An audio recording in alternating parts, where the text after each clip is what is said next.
Venkat Garu to please speak.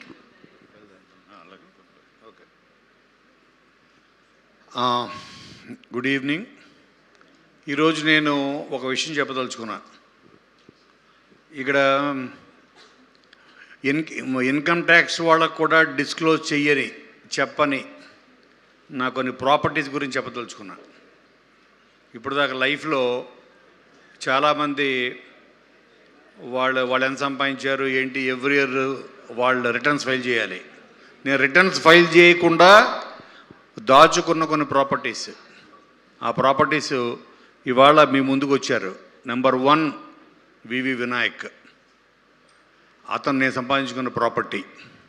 అంటే నా కోసం వచ్చిన ప్రతి వాళ్ళు, బాబీ, అలాగే నేను పరిచయం చేసిన శివ నిర్వాణ నా కోసం టీజర్ ఈవెంట్ అప్పుడు వచ్చాడు.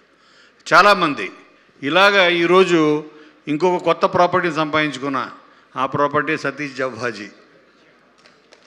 సో వీళ్ళందరూ వీళ్ళ ప్రాపర్టీస్ అంటే వీళ్ళ నా ఆస్తులు.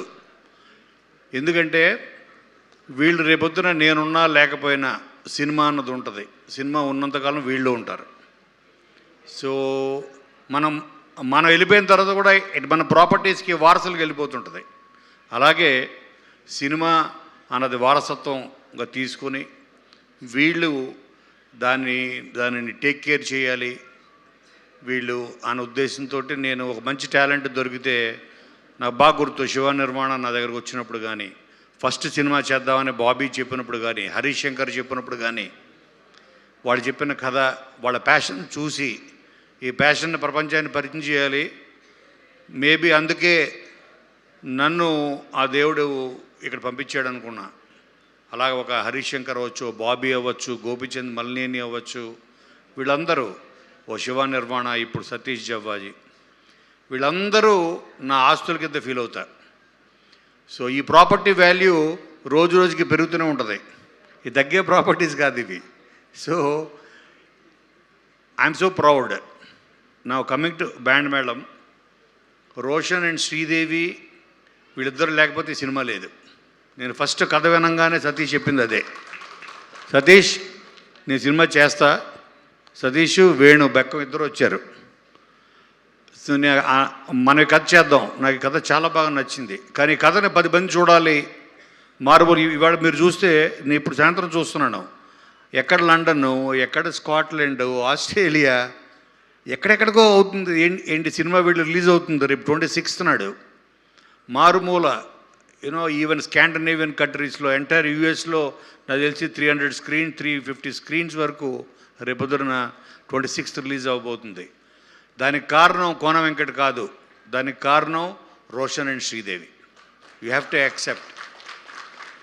ఎందుకంటే వాళ్ళు కోర్ట్ అన్న మూవీతోటి, వాళ్ళ పెర్ఫార్మెన్స్ తోటి, నాని అన్నవాడు తను చెప్పిన ఒక గొప్ప మాట, మీరు ఈ సినిమా నా కోసం చూడండి, సినిమా నచ్చకపోతే మీరు ఎప్పుడు మళ్ళీ నా సినిమా చూడొద్దు అని చెప్పాడు. చాలా ధైర్యంగా చెప్పాడు.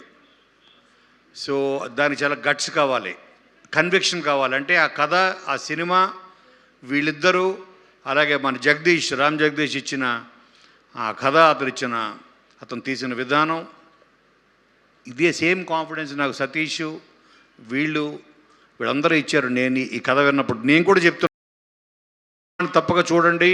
ఈ సినిమా మీకు నచ్చకపోతే నేను రాసిన సినిమా మళ్ళీ మీరు చూడొద్దు. అలా అని రాయడం మానేయడం. మీకు నచ్చేంత వరకు రాస్తూనే ఉంటా, కానీ నచ్చకపోతే నేను రాసింది మళ్ళీ చూడదు మీరు. సో అంటే ఇక్కడ బాబీలుడే కదా. ఇప్పుడు నువ్వు చూశారంటే చిరంజీవి గారు కోపడతారు, పొద్దున్న ఫోన్ చేసి, ఏవయ్యా నువ్వు నెక్స్ట్ రాస్తున్న సినిమా నాదే కదా అని.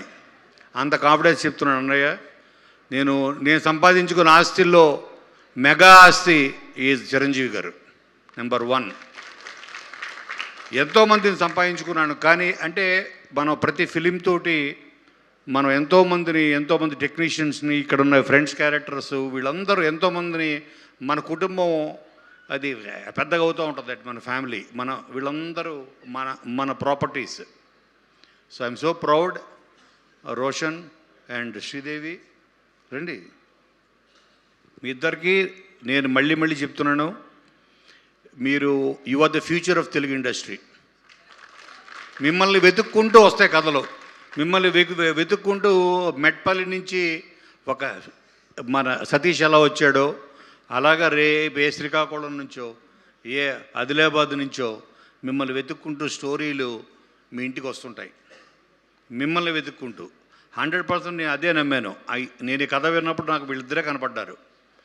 ఆ సినిమాలో వీళ్ళు ఆ క్లాస్ డిఫరెన్స్ మీద ఆ కాన్ఫ్లిక్ట్తో వీళ్ళ స్టోరీ చేశారు కోర్టు.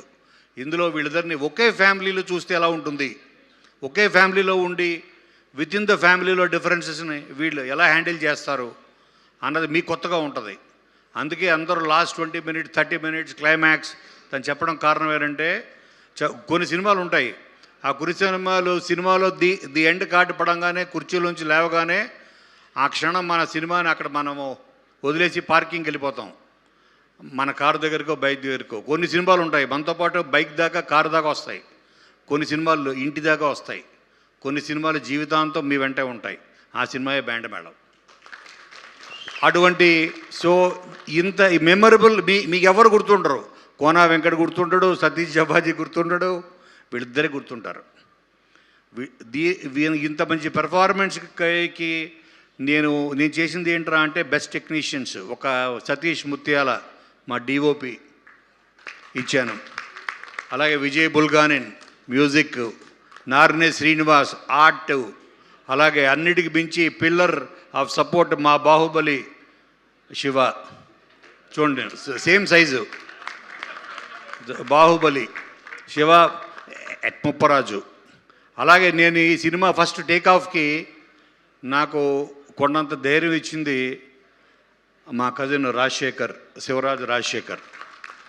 నేను ఫస్ట్ వాడి దగ్గరికి పంపించా సతీష్ని. రాజశేఖర్ ప్లస్ వాళ్ళ పిల్లలు అందరు కూర్చొని వాడిద్దరి కొడుకులు అందరూ విని, ఫ్యామిలీ మొత్తం విని ఎక్స్ట్రాడనరీ ఉంది బాబా నువ్వు చెయ్యి అని. సో ఐ సెడ్ సరేరా అయితే మరి నువ్వు కూడా జాయిన్ అయిపో అన్నాను. I made him co producer, I pulled him into it. ఇప్పుడు రేపు ఎంత మిగులుతుందో లెక్కేద్దాం రెడీగా ఉన్నాడు. సో అందుకోసమే వచ్చాడు, ఏంటి లెక్క అసలు ఏంటి తేలుద్దామని. రేపు చెప్తారా లెక్క నీకు, రేపు కాదు ఈ సినిమా నెక్స్ట్ 50 days వరకు నువ్వు లెక్క పెట్టుకుంటూనే ఉండాలి. అండ్ వీళ్ళకి డెఫినెట్గా నేను ఇక్కడే ఉన్నాడు మహేంద్ర. సో వాళ్ళని నేను సినిమా స్టార్ట్ అవ్వగానే నాకు తెలుసు వీళ్ళకి ఒక స్టార్స్ అవ్వబోతున్నారు కాబట్టి వీళ్ళకి ఒక స్టార్ మేనేజర్ కావాలని, అందుకే ఆల్రెడీ పెట్టేశా మహేందర్ని. కాబట్టి మీరందరూ ఆడియన్స్ ప్లీజ్ ట్రస్ట్ మీ, నేను ఎంత జోక్గా చెప్పలేదు. మీకు ఈ సినిమా నచ్చకపోతే నేను రాసిన సినిమా మళ్ళీ చూడొద్దు, అంత మనస్ఫూర్తిగా మనసు లోతుల్లోంచి చెప్తున్నాను. దానికి కారణం కోన వెంకట్ కాదు, దానికి కారణం సతీష్ జవ్వాజీ, దానికి కారణం శివ ముప్పరాజు, దానికి కారణం విజయ్ బుల్గానిన్, దానికి కారణం Sridevi and Roshan. Thank you, good night.